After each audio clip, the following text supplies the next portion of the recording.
Hey guys, this is Camfrey15 back at it with another video for you guys, and I'm back with the next Pokemon movie review on my Pokemon weekly movie review listing.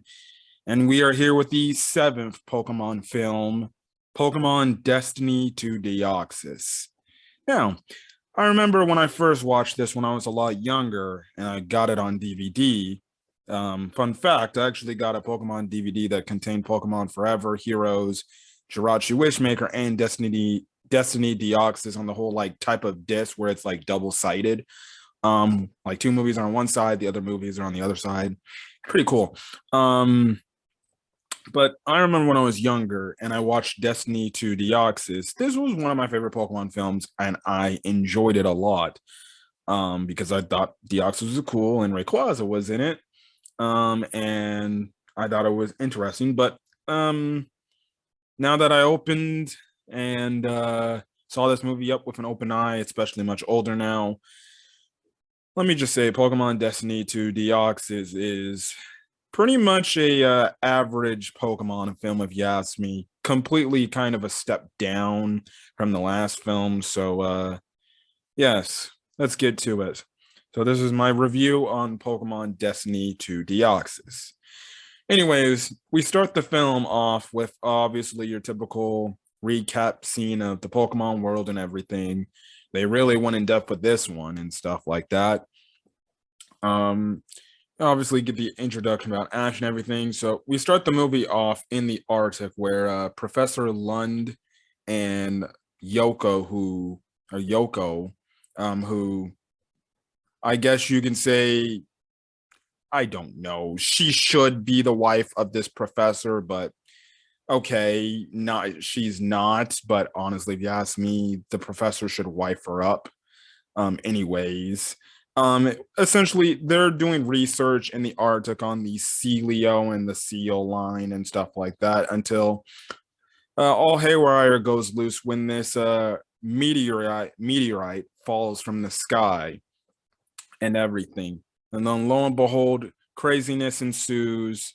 And Deoxys shows itself, and then Rayquaza, which they're the two main legendary Pokemon in this film, comes down from the ozone layer because it feels that Deoxys is a threat, and they start a fight. In the meantime, because of this, insanity going on, Professor Lund's son, Tori, who is another main side character, your typical, or well, what do I know? He's the main character alongside Ash and company.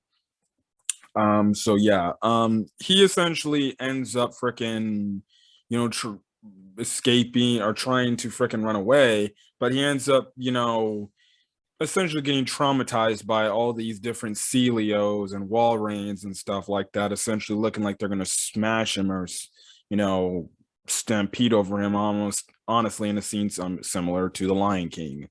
But whatever, it gives essentially Tori a crazy trauma that goes on for the rest of the movie about his whole thing of becoming a Pokemon.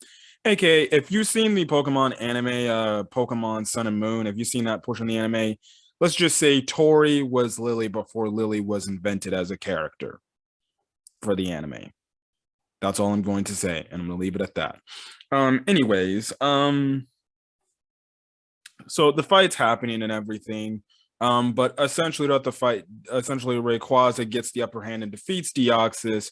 We do find out Deoxys can regenerate lost limbs. But the thing is, Rayquaza uses like a hyper beam attack, essentially defeats Deoxys. Deoxys goes into the water with his crystal, while Professor Lund picks up this other crystal Deoxys was holding in its arms earlier throughout the fight. And we get a time skip of 4 years. So 4 years pass, and they're still doing research on this said stone and everything. And yeah, anyways, this is when we get cut into Ash and company, and they're entering this very high advanced technological city named Larousse City. And the reason why they're going to Larousse City, well, they have a battle tower.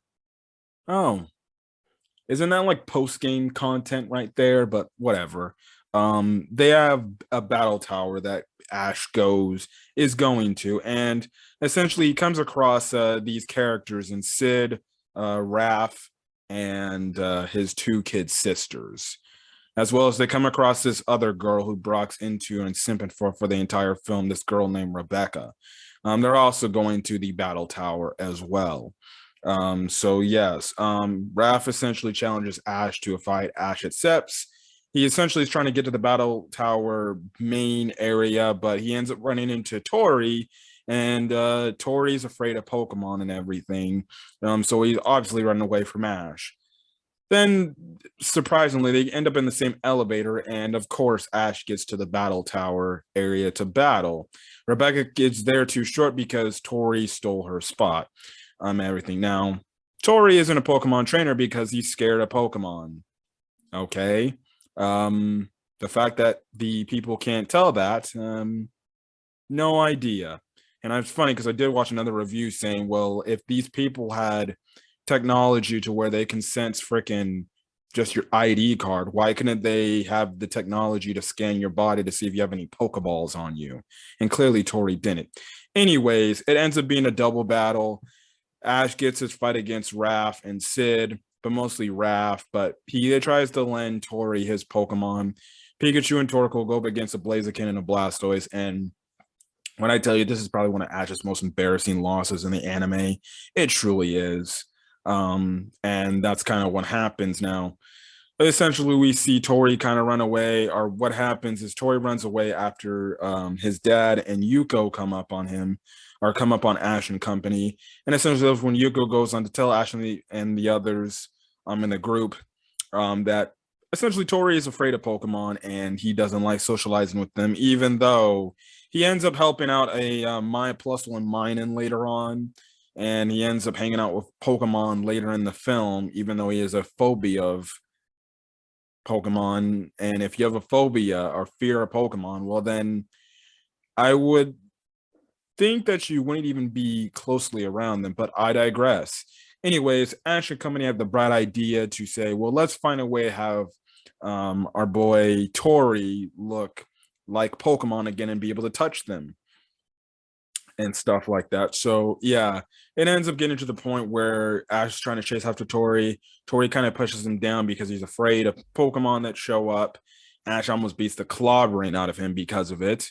I wouldn't blame him there, because Tori was kind of being a little bit of a brat and kind of being petty a bit. But anyways, what happens is it stops. They make him stop. They eat food. They try to get Tori to touch Pikachu, but Tori kind of reneges on that and he doesn't. Oh yeah, Team Rock is also involved in this film too, but they don't do much outside the Munchlax scenes and a few little scenes. Now, on the Deoxys side of things, Deoxys essentially regenerates. He heads over to Larousse City to find what he's looking for, and essentially, he can't find what he's looking for. Right now, I'll get to that in a second. Anyways, what happens is the others essentially spend a night in their hotel balcony. Tori shows up and everything. And essentially all these other side characters end up having, I guess, a fun time with the song This Side of Paradise plays on in the background.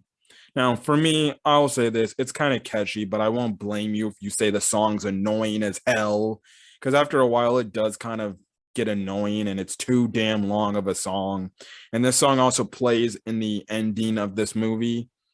No reason why, no reason why to care. Also, too, just like I said with Jirachi Wishmaker last week, there is no anime opening song here. That will be picked up in the next movie. Anyways, going on. They see this aurora, which is shockingly because auroras only take place in the Arctic, but that's obviously because Deoxys is trying to call out to something. Anyways, the following day assumes, and that's when the day when all hell breaks loose. Tori shows Ash and the mini side cast of characters his little friend in the form of a figment of imagination. This, like, I guess you can say this light creation energy, but we later find out it's just another Deoxys and stuff like that. But essentially, because Deoxys is trying to look for, well, the other Deoxys, essentially, in order to do that, it can't really sense anything because the technology and people are getting in the way. So it creates Deoxys clones to start taking people away. But before this whole thing happens, Rayquaza actually senses Deoxys' presence on the planet again, and he comes back down from the ozone layer to go pick a fight. Professor Lund and Yoko see that get alerts to this, and essentially they tell Officer Jenny that the city needs to be evacuated and be put on lockdown because if Rayquaza and Deoxys fight, then essentially millions of people could potentially die. So that's what happens, but Deoxys knows that Rayquaza is coming, and he essentially sets up a massive barrier around the city that traps some people in while some other people get out. At the same time, the power from the outside world is cut off. Now, they say the backup generators powers are working, but your backup generator power for the city is pretty pathetic if you can barely have anything operating. It literally shuts down everything. For a highly technological city, you would think they would have some sort of backup plan just in case the power goes out, especially if the power is so low for the backup power. I know. Anyways, like I was saying, Deoxys makes these clones essentially go around Larousse City, moving people into this one designated location so it can help, so it can find its other counterpart, its Deoxys friend, easier, and stuff like that. So I will say you do get tension moments with this and everything, and I will say the music background, the music for that scene when you know that the Deoxys clones chasing is kind of pretty intimidating after a bit and stuff like that. But truly, these clones are so weak. You can just shoot a thunderbolt or a flamethrower like Raph and Ash were doing. Also, come to mention the fact that we find out how bad this pole power thing is. It can't even have other people throw out their own Pokeballs. Now, I thought your Pokeballs can work despite electricity, but somehow Pokeballs are connected to this energy source, so they can't use their Pokemon. So whatever Pokemon that were out, they were out, and stuff like that. So yeah. Anyways, you get kind of some scenes and stuff like that with obviously, Brock, Ash, and what's his face, and Tori trying to get some food. We see Minun get taken away by one of the Deoxys clones and stuff like that. You find out some interesting information, about what Deoxys is doing. Then miraculously, Yoko finally tells the group that, oh yeah, the rock we were holding actually contains another Deoxys in it, since they give up the same, because Rebecca uses her laptop to show that the same readings the rock gives is the same thing the Aurora gives from the base Deoxys. Also, another thing, I know this might be a nitpick, but I'm just gonna say this, bruh. Rebecca's laptop had to be like remotely charged in to some sort of charging point, because let me just get something straight. She had that laptop, she was using that laptop all day long for essentially the entire film. And it's like, bro, seriously, how has your laptop not died yet? But okay, she must have a long lasting battery. Anyways, what happens is, excuse me. What happens is also, and then I've also forgot to mention, Sid, the character who ends up getting taken away with his Blastoise when the clones first appear. They kind of force a thing with him and May. May isn't really into him, but he's kind of trying to forcibly, I guess, hit on May and try to hug May and everything. Came off as a weirdo, to be honest. But anyways, they come up with a plan to essentially revive the Deoxys in the crystal, to have the Deoxys outside understand we have your friend and stuff like that. So essentially, they find the location where the Deoxys clones are storing the people. They find a way to turn the power back on and everything. They fix the Deoxys to go back to good old normal and stuff like that. And essentially, but the thing is, this is when Rayquaza essentially breaks through the shield and has this fight with Deoxys. Now, it isn't until the other Deoxys shows up to help out his buddy to take down Rayquaza. And you would think after that, oh, the movie's ending, Rayquaza will understand, oh, There's two of them. I guess this is something else. And then Deoxys leaves. Day is saved because then the barrier is done and everything. Nope. We get more added on to this part of this film. And the next tension scene ends up with being the robots around the city going out of control and stuff like that. And you get obviously a tense moment where Ash needs to use the ID card to essentially turn off what how the robots or shut down the robots going haywire. He ends up doing that. You get a scene where Tori finally overcomes his fears because he jumps off this one block to save Plusle Mine and stuff like that.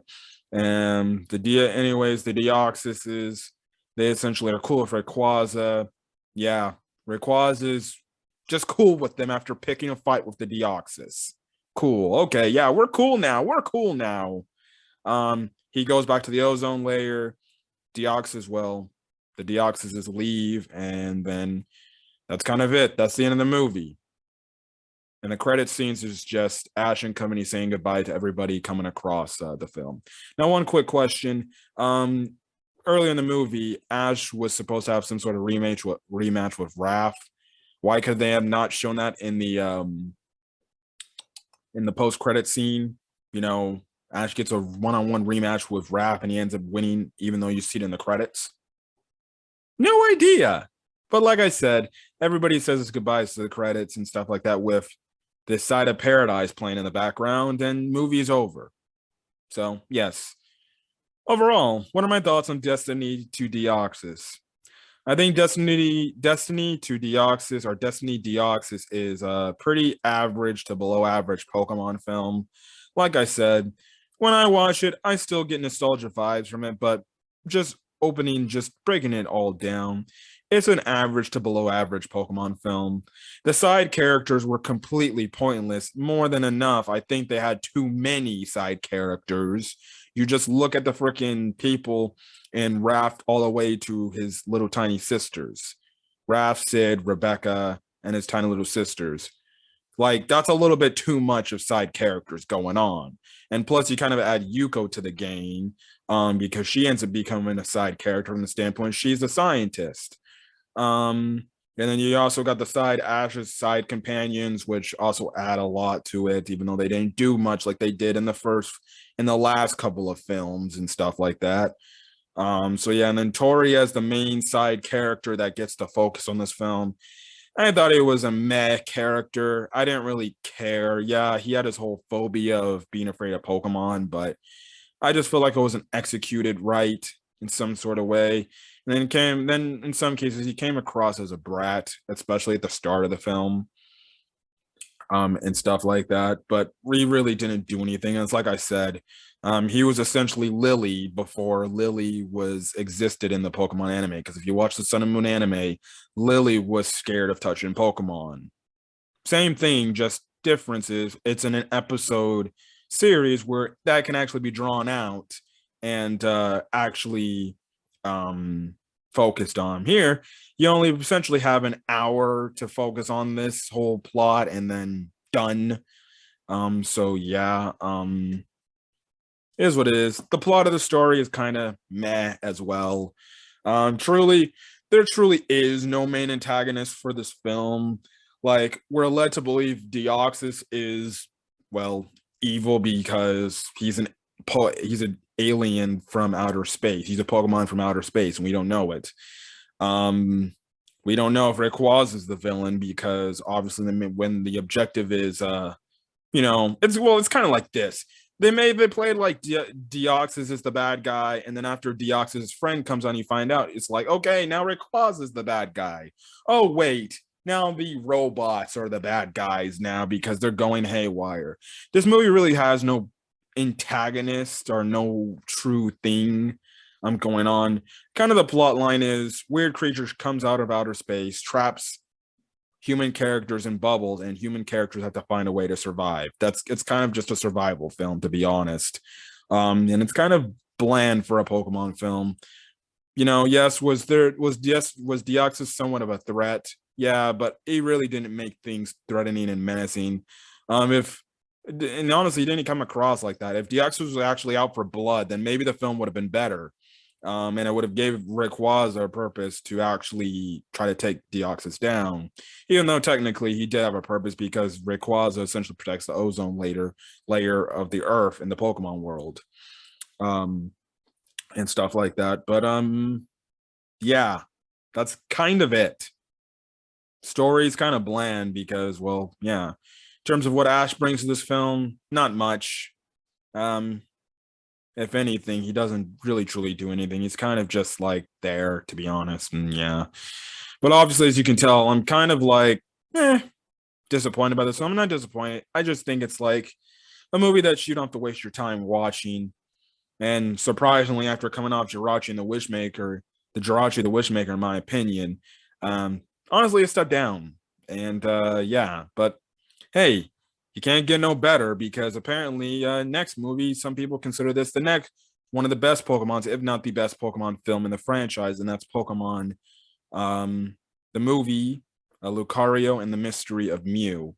So that'll be the next week's video review of the Pokemon movies.